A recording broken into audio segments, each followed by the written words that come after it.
Tiens. Oh putain, il est déjà là. Vas-y, générique.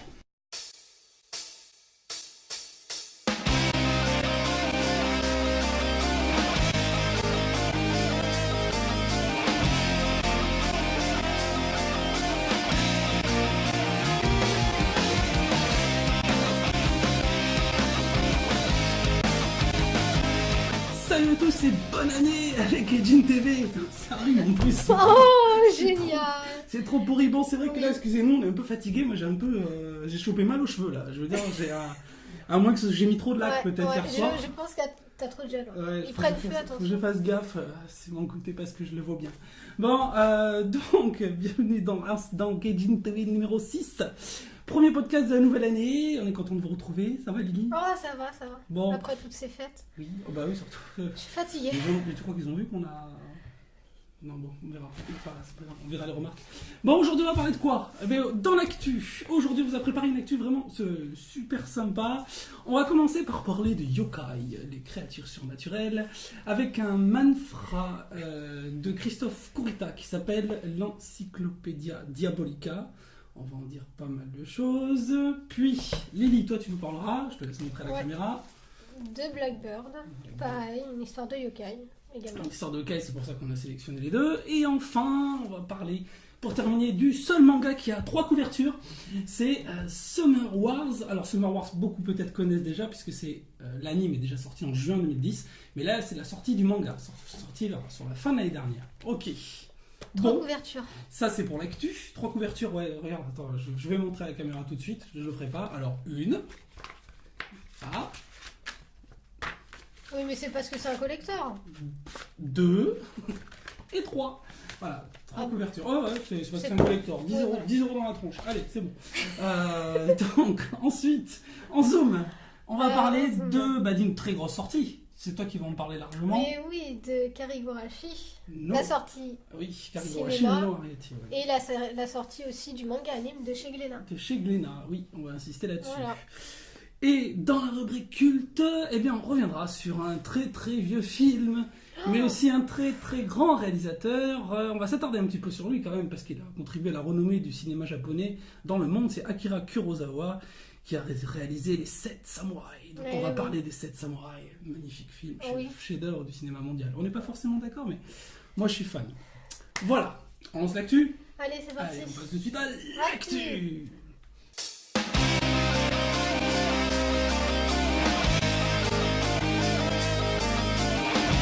Bien, alors dans l'actu on a dit qu'on commençait tout de suite par parler de l'Encyclopédia Diabolica. Ouais. Alors, l'Encyclopédia Diabolica, c'est sorti chez Ankama vers la fin de l'an dernier. La particularité de ce manga, c'est que c'est un manfra, et les manfra, ce sont des mangas français. Et oui, puisque l'auteur n'est autre que Christophe Kurita. Christophe Kurita, qui est un auteur franco-japonais, qui a donc rédigé cette œuvre. C'est un manga super intéressant, je voulais en parler, puisque ce manga aborde le monde des yokai. Alors, que sont les yokai? Tu le sais? Ben oui. Alors, dis-le. Ben, en fait, les yokai, c'est des petits monstres, des fantômes monstres, on peut dire, japonais. Donc, c'est des monstres, alors c'est soit des animaux, soit ça peut être des objets aussi. Des objets, des animaux, en tout cas, c'est des créatures surnaturelles. Ouais, voilà, des créatures surnaturelles, mais c'est vrai enfin, dans les mangas, jusqu'à maintenant, je vois plus la forme d'un monstre, enfin d'un animal, souvent d'un animal, plutôt qu'un objet. Exact. Alors là, l'originalité, alors les yokai ça existe dans tous les mangas japonais. Par exemple, si vous vous souvenez le voyage de Chihiro, les bains géants, c'était justement tout un tas de yokai qui allaient se baigner, se reposer dans les bains géants du voyage de Chihiro. On peut dire aussi que dans Totoro, c'est les petits Totoro, ça peut être des petits yokai. Totoro est un yokai, enfin, c'est une créature qui est très courante dans la mythologie japonaise, on la retrouve partout. Et alors pourquoi parler d'Encyclopédia Diabolica? Parce que justement les yokai sont très populaires au Japon, et notre auteur français, donc Christophe Kurita, s'est dit, franco-japonais pardon, s'est dit mais pourquoi nous en France on n'aurait pas nos propres yokai? Et l'idée elle est géniale. Il a en fait créé toute une mythologie de yokai qui existe en France, et cette encyclopédie qui va être en plusieurs volumes, on n'en est qu'au premier, je ne sais pas combien il y en aura, raconte en fait l'histoire de yokai. Alors par exemple on va trouver la grande gueule noire, des yokai, des créatures un peu étranges, comme par exemple celui-là. Celui-là, des créatures qui s'appellent le chasse-pied, me semble, si je me rappelle bien. Ouais. Bien sûr, que je regarde. Le chasse-pied dans le Jura. On va trouver les sirènes de feu en Bretagne, qui sont sur la couverture. Ce sont des créatures surnaturelles. Alors ça peut être gentil, ça peut être méchant. Moi je voulais qu'on en parle parce que c'est un très très bon manga, qui se lit d'ailleurs dans le sens de lecture français, entièrement coloré. Voilà. Ça ressemble plus à du dessin français, mais ça reste quand même un manga, quoi, puisque c'est un auteur franco-japonais. C'est vraiment génial. L'Encyclopédia Diabolica, je le recommande, mais vraiment, c'est génial. Il s'est amusé à créer ce folklore à travers à travers les yokai japonais. Il a créé les yokai français. Ça, c'est super. T'en as pensé quoi, toi? Alors moi, ouais, j'ai bien aimé, c'est super original. C'est fait sous forme de nouvelles. Ouais. Donc c'est pas... On peut lire les histoires tranquillement à la maison, on n'est pas obligé de lire comme un manga classique en continu, parce que souvent un manga, c'est vrai que ça se lit plus en continu. Là, on a envie de se divertir, on prend une nouvelle, on la lit, ça prend 5-10 minutes, c'est marrant, enfin, t'as des histoires bien marrantes. Et en même temps, c'est vrai qu'il en a profité pour passer quelques messages sur l'environnement, quelques messages écologiques. Je te reconnais bien là. Oh. Ah, tu cherches le message. Je cherche la petite, le petit message. Ouais, donc non, c'est super marrant. Ouais. C'est bien dessiné, mais bon, c'est vrai que c'est pas un dessin japonais, quoi. Ouais. C'est vraiment français. C'est mais excellent. Ça aurait été mieux quand même. Bah après, c'est vrai que c'est difficile pour les dessins français de s'adapter à la lecture, à l'écriture japonaise, au sens de lecture japonaise. Mais ça aurait été sympa de garder le sens de lecture la japonaise, ouais, c'est vrai. Pour mélanger les deux, parce que c'est vrai que là ça parle d'une histoire de yokai, donc les yokai c'est spécifiquement au Japon, mais là où... Quand tu parles, je pense qu'il y a un yokai sous la table, oui. qui est en train de se secouer, hein. Oui, mais bon, on le laisse. On va le laisser, j'ai pas trop envie qu'il vienne. Faut pas le déranger celui-là. Voilà. Vas-y, continue. Tu vois, tu m'as coupé.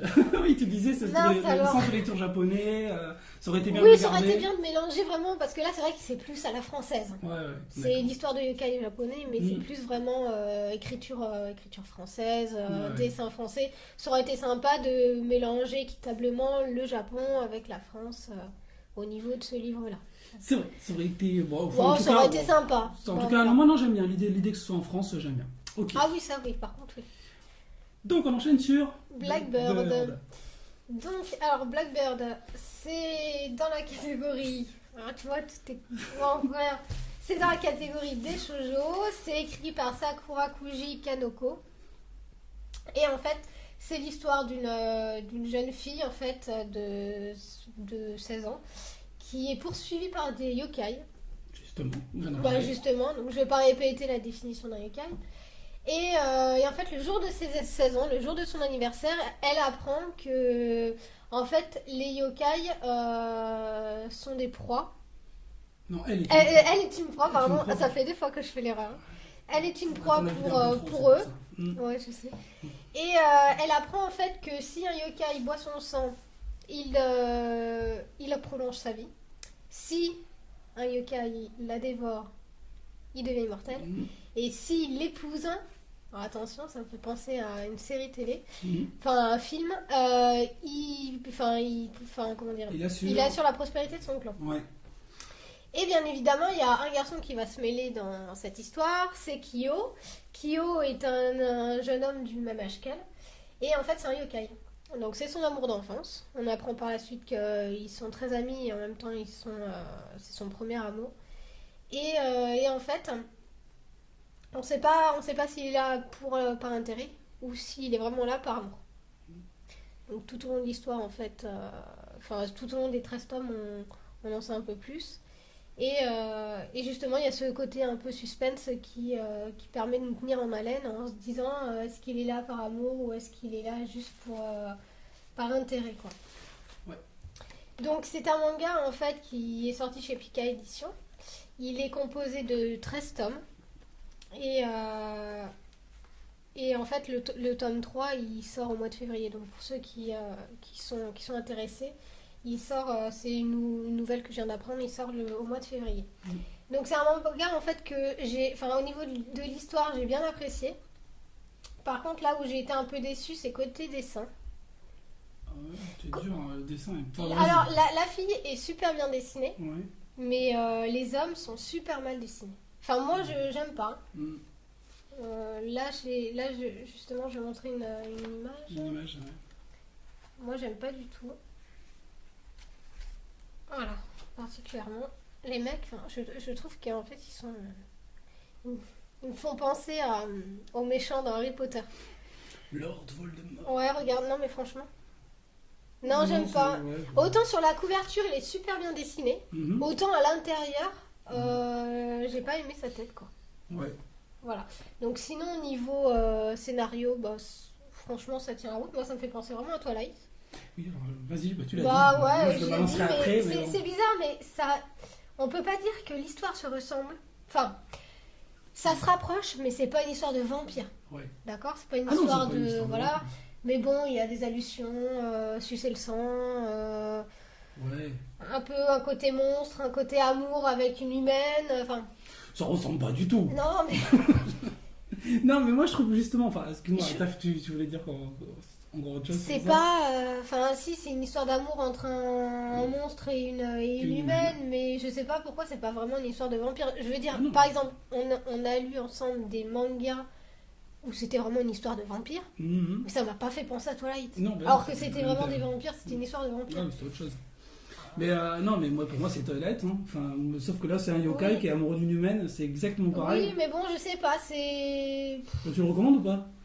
Ouais. Quand même. Moi, je dis si vous êtes fan de Twilight, oui.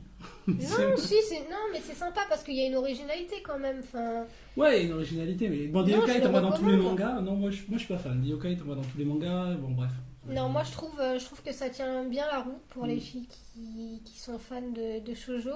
Maintenant, bon, c'est clair qu'il y a mieux. Niveau dessin, moi je trouve que c'est le point faible. Il n'y a rien d'original dans le dessin.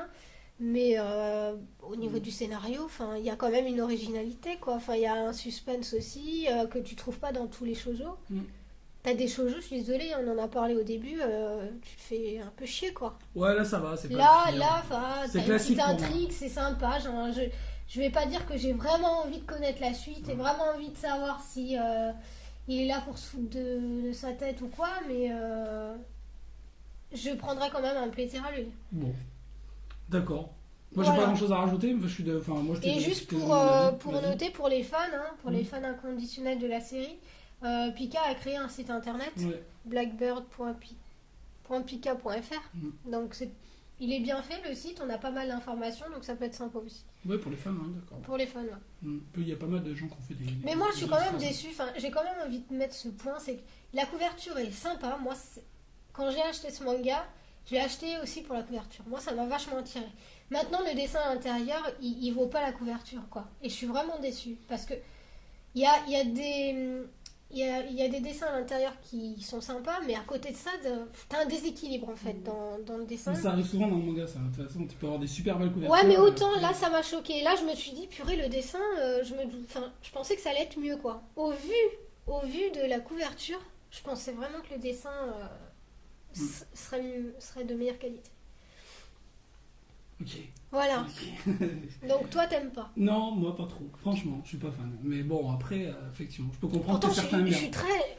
Au niveau des shoujo, je suis quand même très exigeante. Hein, je vais te dire. Ah oui, toi t'es pénible. Je suis assez chiante, hein, Ouais, au niveau mais des, là, des, bon, des shoujo, toi, il faut vraiment que ça te plaise. c'est peut-être la nouvelle année qui m'a fait massager. Oui, je sais puis pas. bon, enfin, voilà. Peut-être. Oh, peut-être, ouais. Qui sait. Qui sait. Bon, et ben, on passe à la troisième actu. Oui, on va parler maintenant de Summer Wars. Donc Summer Wars, je remonte qu'on a vu tout à l'heure.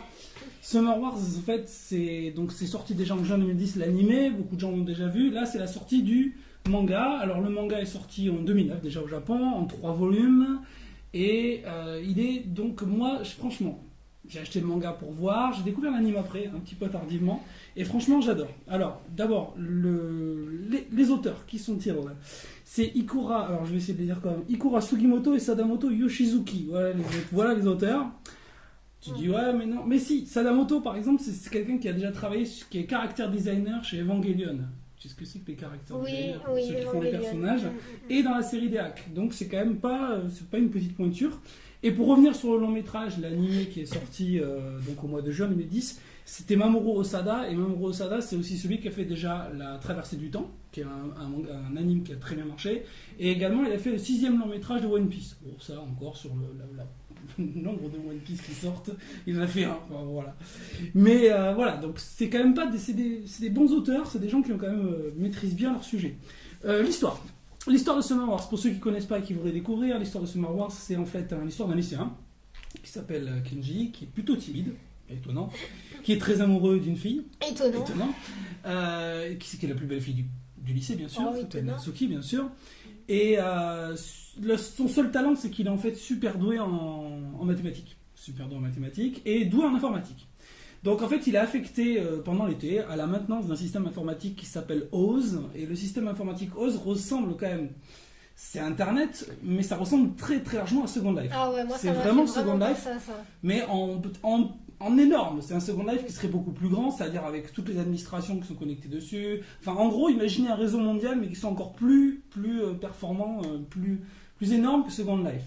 Les gens qui vont dans OZ se connectent par tous les moyens possibles, téléphone portable, Nintendo DS. En fait, tout l'avenir du monde se repose sur ça. Quoi. Tout est, ce système est hyper important, tant qu'il tourne, le monde tourne. Le jour où il est déréglé, ça peut poser problème.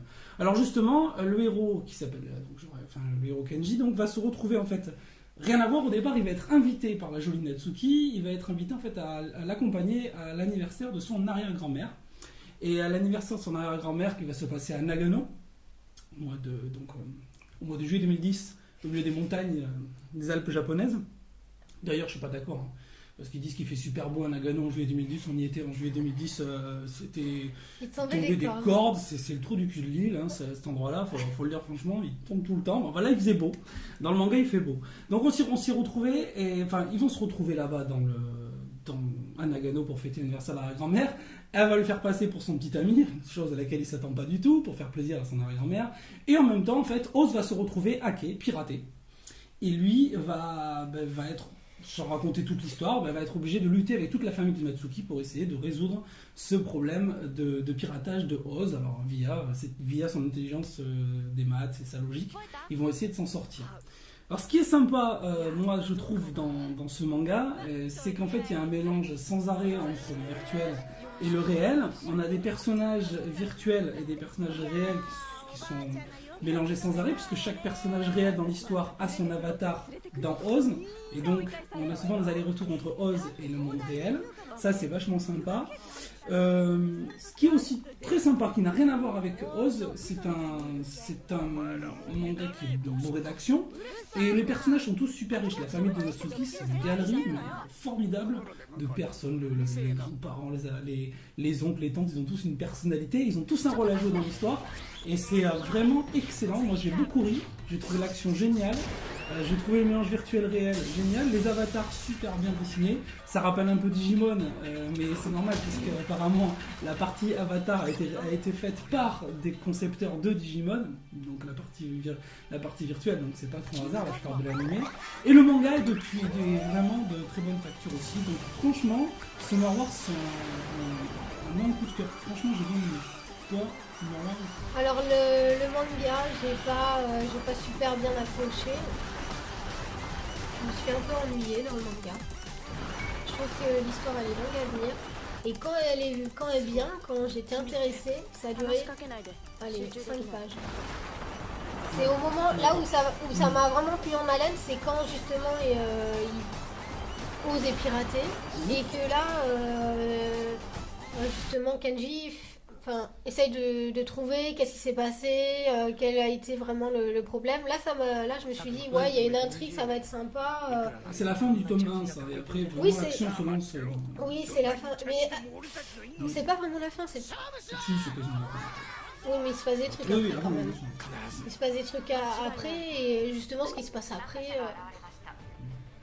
non. J'ai pas super bien accroché. Par contre, l'anime, je l'ai regardé aussi. J'ai plus apprécié. J'ai plus apprécié l'anime parce que bon, je pense que c'est plus un manga, tu vois, qui devrait être regardé plutôt qu'être lu. Oui, Enfin, pour moi, l'anime voilà. passe mieux que le manga. Là, ouais, l'anime passe mieux. Après, les dessins, je suis pas fan, mais de toute façon, je suis pas fan ni de Pokémon, ni de Digimon, ni de ce genre de trucs. Non, moi non donc, plus, mais. c'est ouais, quand mais même j'aime pas le excellent. dessin. Ouais, Donc, déjà, à la base, j'aime pas ce genre de dessin. Ouais. Maintenant, bon, ça se regarde, ça se laisse regarder. Mais c'est pas exceptionnel. Hein. Bon. Je le trouve pas exceptionnel. Donc, deux avis. Enfin, c'est vrai que Bah, moi ouais. j'accroche, toi pas trop, mais bon, moi, Bah, non. franchement, les gens se feront leur avis. mais Autant moi, je tu trouve vois, ça- autant j'ai adoré parce que je pourrais très bien me dire j'aime pas parce que je suis pas assez à fond dans les jeux, je suis pas assez à fond dans l'informatique. Et autant quand on a lu le manga sur Sur Bloody Monday. Bloody Monday, j'ai adoré. Ouais, mais Bloody Donc Monday, c'est pas la plus polar. question, c'est pas la question de pas être à fond dans les jeux, c'est vraiment Oui, une ça n'a question rien à voir. de Tu peux manga. très bien accrocher sans être en famille informatique. Ouais voilà, mais là non, ça m'a pas prêté grand intérêt. Le manga m'a pas plu. Bon, donc conseil de Super Saiyan, regardez. Conseil de Bugs Bunny, pas forcément. Attention à ce que tu vas dire. Attention à ce que tu dis. Bon, tiens, avant l'actu, il nous reste un dernier point d'actu, j'ai oublié de le dire tout à Oui. l'heure. Vas-y. Je tenais particulièrement à en parler. Oui. Pour ceux ou celles qui ont eu la chance, car moi je n'ai pas eu la chance d'aller au festival du film japonais à Paris qui s'est passé au mois de décembre, il y a eu en fait la diffusion d'un film qui s'appelle Railway, qui a été, en fait c'est le film qui a été primé en Soleil d'Or, en fait c'est lui qui a eu la meilleure note. C'est un film qui est réalisé par Yoshinari Nishikori. Bon, il est connu au Japon, bien sûr. Ah oui, oui, très connu, très connu. Là, tu me regardes Bah, avec tes yeux de merlan non, mais frit, à là. fond, à fond. Oui. Non, bon, il est très très connu au Japon. Mhm. Et en fait, son film a été primé donc Soleil d'Or. Oui. Il a obtenu la magnifique note de 19 sur 20. 96% des personnes ont adoré le film, le scénario, l'image. Enfin, vraiment, ça a été vraiment une note globale. Ça a été, il a plu dans tous les domaines. Ce film a plu dans tous les Ouais, il a domaines. fait l'unanimité. Ouais. Ouais. Et en fait, c'est l'histoire, c'est un peu une histoire sentimentale, tragédique aussi. C'est l'histoire d'un homme de 49 ans qui travaille dans une grosse société japonaise. Et en fait, il reçoit une grosse promotion dans son entreprise. Et c'est un homme en fait qui laisse passer sa carrière avant sa famille, comme beaucoup de Japonais aujourd'hui. Et justement, bon, sa femme et sa fille sont vraiment délaissées. Elle s'écarte de plus en plus de lui. Et c'est aussi lui qui s'écarte peu à peu de sa famille pour son travail, pour sa carrière. Et en fait, un jour, suite à un drame familial, il prend une solution totalement radicale. C'est de quitter son travail. De quitter son travail pour retourner vivre dans sa ville natale. Et en fait, il a changé totalement de carrière parce qu'en fait, il conduit des trains. Donc vraiment une ligne basique au Japon, une petite ligne, genre je sais pas, ça pourrait faire quoi Nagano Udanaka. Chartres, Nogent-Rotrou, non, Chartres, même pas. Nogent-Rotrou, l'exemple. Chartres, Nogent-Rotrou. Aunevoise. Non, pire, Chartres-Vendôme. Chartres-Vendôme. Pour ceux qui connaissent, Ouais. Chartres-Vendôme. Et Et voilà, donc suite à ça, en fait, il repense à sa vie, il repense à tout ce qu'il a laissé passer, il se remet en question. Donc voilà, c'est l'histoire de... très beau film. Et est-ce qu'on aura la chance de l'avoir en France? Alors, franchement, c'est pas à l'ordre du jour. Mm. Maintenant, j'espère vraiment qu'on pourra... Ouais, mais on pourra le voir. moi, ça La me fait bande-annonce, en plus, on n'a pas de chance parce que la bande-annonce, elle est en japonais. C'est un film qui a été passé en VOSTFR. Mhm. C'est aussi pour ça que la bande-annonce n'a pas été traduite, je pense. Enfin, ils ne se sont pas pris la tête à la traduire. Et j'espère vraiment le voir sur nos écrans. Ouais, tu sais ce que ça me rappelle en fait, ça me rappelle un peu, tu vois, c'est dramatique, c'est des films qui ont des prix qui sont extraordinaires. Ça me rappelle un peu Emir Kusturica au début, quand il n'était pas très connu, quand il a fait Le Temps des Gitans et Underground, qui sont des films quand même aujourd'hui, maintenant tout le monde connaît, mais au début, Kusturica, moi je l'ai regardé dans la salle d'arrêt d'essai, quoi. Ouais. Maintenant, enfin, dans les derniers films, quand il a sorti, c'était publié dans les multiplex. Mais faut arrêter, messieurs des multiplex, intéressez-vous un peu à cette culture japonaise. C'est vrai que c'est bon sang. Ouais. Bon. Mais justement, c'est vraiment très bien de la maison de la culture du Japon à Paris faire une fois par an ce festival du film japonais.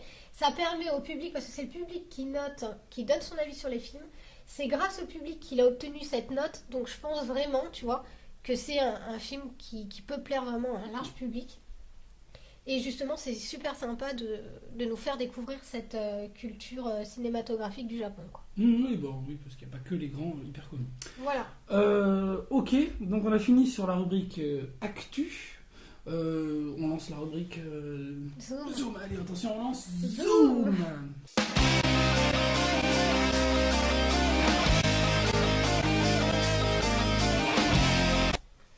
Dans la rubrique Zoom, Oui. Maëlie, tu vas nous parler d'une sortie très attendue. Oui, je vais présenter Karigorashi no Rayeti. Je vais d'abord parler de l'anime, après je parlerai de l'anime manga. Oui. Donc pour résumer, hein, tout le monde le sait, c'est le nouveau film, enfin le nouvel anime des studios Ghibli. Ghibli. C'est vrai, mais tous les Français font l'erreur. Hein. Ouais, mais c'est Ghibli. Donc voilà, vous le savez, c'est pas Ghibli, c'est Ghibli. Voilà. T'es Vous content? saurez. Voilà. Donc, ça a été réalisé en fait pour la première fois par Hiroma Sayonebayashi, qui a aussi travaillé. Oui. Bravo, sans faute. Ouais, vas-y, je sais, continue, et je me suis entraînée Non, à mais le je te coupe. prononcer. Vas-y.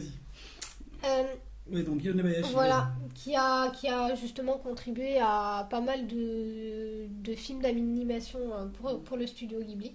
Mais c'est la première fois qu'on lui donne l'autorisation de faire l'intégralité d'un anime. Mettons, c'est ma directeur. Hein. Voilà. Donc en fait, pour revenir à l'histoire, c'est l'histoire d'un petit garçon qui s'appelle Sho, qui est atteint en fait d'une maladie cardiaque. Et en fait, il est envoyé chez sa grand-mère pour se reposer de sa maladie, pour un peu profiter, et surtout pour se reposer. Et en fait, la particularité de la maison de la grand-mère, c'est qu'elle est immense, et en dessous le plancher vit une petite famille de chapardeurs. Ça te rappelle rien, ça? Les mini-poux. Mais non, il y a mieux que ça quand même. Ah non, les prochaines, pardon. Voilà. Ouais, les prochaines, c'est moins connu que les mini-pousses. Enfin, ma génération connaissait les mini-pousses. Les prochaines, tu vas me dire que c'est pas connu. Sondage, tu vas voir, c'est pas super connu. Bah vas-y, continue. Ah, grâce à moi, ils vont connaître. Voilà, bon. Revenons à l'histoire principale. Oui. La petite famille est composée de la mère, du père et d'une petite fille qui est prénommée Arieti. Et la devise en fait de la famille, c'est qu'ils ne doivent absolument pas être vus par un humain. Parce que sinon, ils doivent absolument quitter les lieux sous peine d'être tués par les humains. Et manque de chance, un jour, Arieti se fait surprendre par Sho, et donc là commence une belle histoire d'amitié entre la chapardeuse et le jeune garçon. Donc voilà, je vais pas tout raconter parce que l'histoire est vraiment dense, ça raconte plein de choses, mais c'est vraiment super émouvant, super attachant, enfin, c'est vraiment fidèle au studio, à ce qu'ils ont fait auparavant. C'est un film un anime qui va sortir le 12 janvier. Donc c'est incessamment sous peu. Pour les Bordelais, tiens donc, pour ceux qui veulent se faire l'avant-première, c'est dimanche. C'est après-midi. 8 ou 9 Non, c'est dimanche là. Oui, c'est le 8 ou 9, je sais pas. Bon, ils vont regarder sur le calendrier. Hein. Voilà. Donc c'est un film, en fait, c'est une histoire qui a été inspirée par le livre de Mary Norton, qui est The Borrowers. Je sais, T'es une bonne en anglais, mais c'est pas grave. Donc c'est un livre qui a été paru en 1952. Donc ça retrace en fait l'histoire déjà de ce qu'a pu écrire Mary Norton. Et en fait, la bande originale a été écrite par un japonais. Et la chanteuse et la femme qui a composé la bande originale, c'est Cécile Corbel, qui est une française, une harpiste, qui est talentueuse d'ailleurs parce que la musique est super bien chantée. C'est vraiment c'est une bande originale. D'ailleurs, je serais même tentée de dire que c'est une des meilleures bandes originales de Ghibli. Ouais. Ouais, moi aussi, je suis d'accord. C'est sans doute la meilleure. Ça fait moins enfantin. Ouais, c'est magnifique. C'est pas pogno. Non, mais ça j'adorais aussi. Mais bon, c'est un peu plus rigolo. Mais là, c'est vraiment c'est un peu plus adulte, on va dire, comme musique. C'est super, ouais. Les points forts de cet anime, pour moi, a été avant tout l'image. Déjà, c'est super fidèle à ce que peut faire Hayao Miyazaki.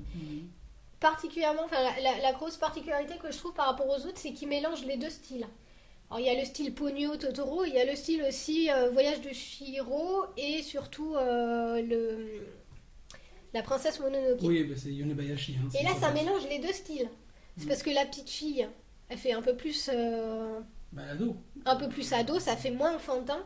Et en même temps, on aperçoit la tête du chat qui me fait penser au chat dans Totoro. On voit toutes sortes de petits animaux avec une tête un peu enfantin qui est super marrante, que j'adore. Donc ça mélange les deux styles. Et moi, au départ, en fait, quand j'ai vu cet anime, enfin, quand on a vu l'affiche au Japon cet été, je me suis dit, purée, c'est un film qui va pas autant me plaire que Ponyo, parce que moi je suis vraiment fidèle à Ponyo et à Totoro, à ce genre de dessin. Et quand j'ai vu en fait je vais vous montrer, quand j'ai vu en fait la tête de la petite fille, je me suis dit, ça va être du style Mononoke. C'est pas que j'aime pas, mais c'est pas ce que je préfère. Et en fait non, ça mélange les deux styles, donc ça peut plaire aux deux sortes de fans de Miyazaki, plutôt les enfants et aussi les adultes. Donc pour moi, c'est une première de chez eux de mélanger ces deux styles.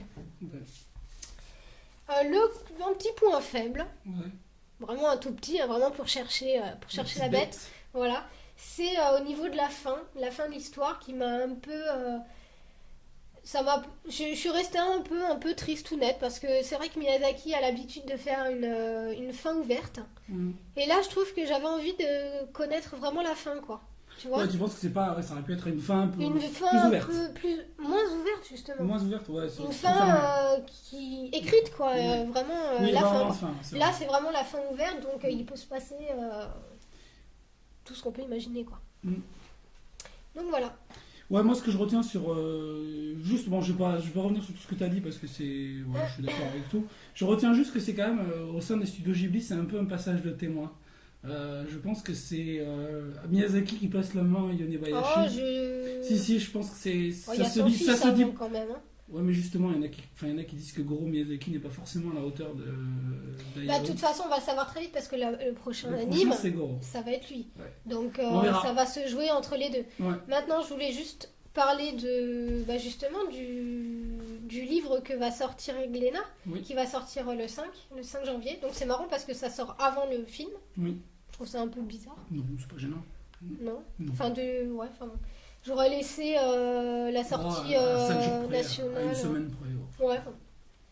Et en fait, Glénat sort le manga anime, donc là je peux pas vous montrer des images, mais en tout cas, merci à eux de m'avoir envoyé les épreuves, parce que vraiment j'ai pu lire l'histoire en intégralité sans avoir vu le film, et franchement, ça c'est une aide précieuse quoi. Donc ça c'est super. Merci cool. Glénat. C'est les seuls à nous aider. Ouais, c'est vrai qu'ils sont pas toutes les maisons d'édition sont pas cool, mais quand ils sont cool avec nous, on le dit franchement. Ils ont été cool, ils nous ont envoyé les épreuves, on a des bons contacts avec eux par mail, non franchement, donc on peut le dire. Voilà. Et puis pour ceux qui ne connaissent pas Les Léprochaunes, c'est un téléfilm sur la suite de Noël. Il est sensationnel, moi j'ai adoré. Et ceux qui aiment Arrietty aimeront les Léprochaunes. J'aime bien ton expression, un téléfilm de Noël. C'est genre le truc qui passe que tous les ans à Noël, tu sais. Et alors Bon, c'est pas grave. Non, c'est vraiment bien. Oh, ceci dit, t'as adoré aussi alors. Arrietty ou Les Léprochaunes ? Les Léprochaunes. Ouais, j'ai adoré les deux, mais moi je suis bon public, je compte pas. Bon, écoute, bravo pour toutes ces précisions. On va passer à la dernière rubrique. Allez, c'est la rubrique culte. Dans la rubrique culte, on va parler d'un très très très grand cinéaste nommé Akira Kurosawa. Alors Akira Kurosawa, je fais sa biographie, non je vais pas la faire parce que je pense qu'on en a pour 4 heures. Donc il est né en 1910 et mort en 1998. Il est le Benjamin d'une famille de 7 enfants. Non mais c'est trop nul là. D'accord, j'arrête. Bon, la seule chose à retenir d'intéressante, c'est qu'il est en fait, le seul point franchement dans sa biographie, parce qu'on en peut faire super long, c'est qu'en fait il est issu d'une famille de samouraïs. Donc quand il en parle, il sait de quoi il parle. Quelle exception au Japon à cette époque. Ah non, au début du XXe siècle, être descendant de samouraï, il n'y en a pas non plus des 100 et des 1000. Ils sont pas non plus tous. S'ils étaient tous descendants de samouraï, c'est comme si tu disais aujourd'hui que tout le monde descend de chevalier en France, c'est un peu pareil. Donc voilà. Et pan.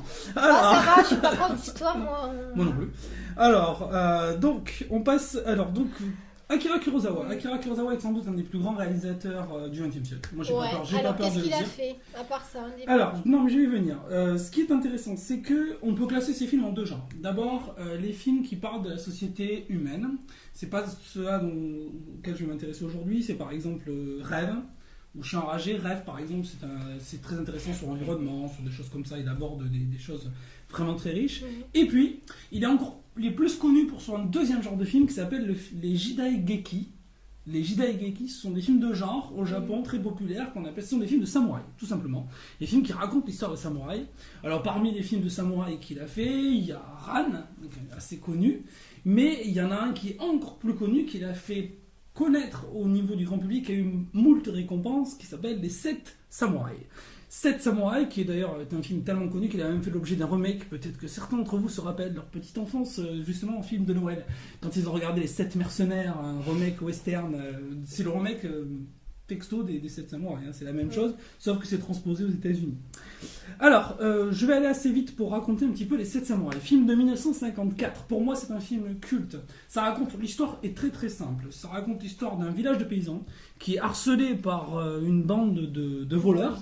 Une bande de bandits qui tous les ans viennent les raqueter, leur récupérer leur récolte de riz. Et un jour, ils en ont plus cassé, ils en ont marre et ils décident de faire appel à une bande de samouraïs. Ils essaient de recruter des samouraïs qui ils n'ont pas grand chose à leur offrir, ils leur offrent le gîte et le couvert en gros, et ces samouraïs doivent les défendre contre les bandits. Ils vont réussir à en recruter 7, donc le titre, 7 samouraïs. Ce qui est sympa, donc ça se passe au XVIe siècle pour le côté historique, dans l'époque qu'on appelle les provinces en guerre. C'est quelque chose qui est très courant au Japon à ce moment-là, au XVIe siècle, c'est-à-dire le moment où beaucoup de bandits raquettent les villages de paysans. Ça correspond un peu, pour faire un parallèle un peu anachronique, mais je vais l'oser, à l'époque de la féodalité en France au niveau du 9e, 10e siècle, c'est-à-dire quand l'empire de Charlemagne se casse la gueule et que les comtes sont obligés de récupérer tant bien que mal la garde de leurs ouailles face aux invasions vikings. Ok, je vais arrêter. T'as fini tes cours. Je vais arrêter parce que je suis en train de faire un cours. Donc, bref, ça se passe donc aux provinces au XVIe siècle. Bon, le film est très simple en réalité, puisque voilà, c'est l'histoire de ces 7 samouraïs qui vont défendre les pauvres paysans. Pourquoi parler de cette œuvre? Alors, deux choses. D'abord, c'est un film qui est historique. Je viens de le dire, je ne vais pas développer davantage. C'est un phénomène historique intéressant. C'est un film aussi qui est sociologique parce qu'il nous montre les différences qu'il y a sociales, qui existent, très courantes à l'époque, entre les paysans et les samouraïs. Samouraïs solitaires d'ailleurs qu'on appelle les ronins, les samouraïs sans maître. Je ne vais pas développer davantage. C'est aussi un film c'est un film héroïque, qui reprend le mythe du héros. Le mythe du héros, c'est très cher aux Japonais, mais c'est très cher au cinéma mondial. En gros, c'est les héros qui vont s'illustrer, ils sont que 7, ils vont lutter contre 40 bandits, puis ils vont arriver à tous les tuer. Bon, les samouraïs vont mourir, hein, mais évidemment, parce que ce serait trop beau que les 7 survivent, ce serait extraordinaire. Mais disons que l'histoire, elle est quand même... c'est aussi un mythe héroïque. Donc voilà, pour moi, tout ce qui est intéressant. C'est un film d'action également. Moi, je m'ennuie pas, c'est un film qui est long. Moi, je ne me suis pas ennuyé en le regardant, j'ai regardé plusieurs fois, j'ai toujours adoré. Alors, avant d'aller plus loin et de te donner la parole, c'est aussi un film qui a influencé tous les grands films d'action, et là, vous allez voir, je vais peut-être vous apprendre des choses. C'est une des références du film d'action. Sachez que c'était un des films préférés de George Lucas. Et oui monsieur, le fan de Star Wars, et oui, le créateur de Star Wars. Et parce que, par exemple, attention, si vous vous souvenez bien, dans Star Wars, il utilise dans les transitions importantes la technique dite du volet. C'est-à-dire qu'entre deux scènes très importantes, vous avez une image qui fait comme un volet, qui s'ouvre comme un rideau, qui s'ouvre sur une autre scène. Et dans les 7 samouraïs, c'est permanent, dans toutes les transitions importantes, il y a ce volet qui s'ouvre. C'est un élément qu'a repris George Lucas. Autre élément au niveau technique qu'a amené Akira Kurosawa, il a filmé avec du téléobjectif. Donc pour filmer les acteurs de loin. Pourquoi filmer de loin? Pourquoi filmer les acteurs de très très loin, d'après toi? Quel est l'intérêt? Tu vois pas? L'intérêt, c'est que justement, ils sont plus dans l'action, ils sont pas devant la caméra, ils sont pas obligés de poser, de dire oh, attends, c'est quoi mon meilleur profil? Là, je suis pas mal. Non, là, ils sont super loin, les caméras sont très très loin, donc du coup, en fait, le gars, il est concentré sur son jeu, il n'est pas concentré sur la caméra, comment elle le filme. C'était volontaire. Oui, mais bon, Ça, le c'est un scénario fait qu'ils peuvent le faire. Oui, mais le scénario, mais même la technique, elle est quand même. Je veux dire, il n'y utilisée. avait pas de décor aussi à cette époque, donc ils pouvaient se Bah, permettre. c'est du d'aller- décor naturel. Enfin, si. Il utilise aussi, c'est un des premiers à utiliser plusieurs caméras simultanées. D'accord. Comme nous d'ailleurs. 2 caméras simultanées. Ça la pète. Hein. Bah, lui, il en utilisait au moins 6 ou 7. Ouais. Donc il utilisait donc pour ça, il utilisait pas mal les caméras. Et autre élément technique qu'a amené ce film, c'est ralenti. l'utilisation du ralenti. Et oui, parce qu'aujourd'hui dans les scènes de combat, vous avez des ralentis, où le mec tombe au ralenti, tout ça. Et ben c'est le premier film qui dans l'histoire a utilisé le ralenti. Alors il faudra demander à nos potes de Cinéphos s'ils en connaissent d'autres de No Watch, mais moi je pense que c'est le premier, donc à voir avec eux. Voilà, moi c'est pas ce que j'ai à dire sur l'aspect, sur le film Les 7 Samouraïs, qui pour moi donc fait partie légitimement de la rubrique culte. Toi tu l'as vu? Tu en as pensé quoi? Alors, je ne doute pas que ce film a permis au cinéma d'acquérir de nouvelles techniques. Et puis au cinéma japonais d'être reconnu aussi. Et au cinéma japonais d'être reconnu. Pour l'époque, alors, moi je suis partagée. Pourquoi? Parce que là, je vis une génération de personnes nées dans les années, fin des années 80.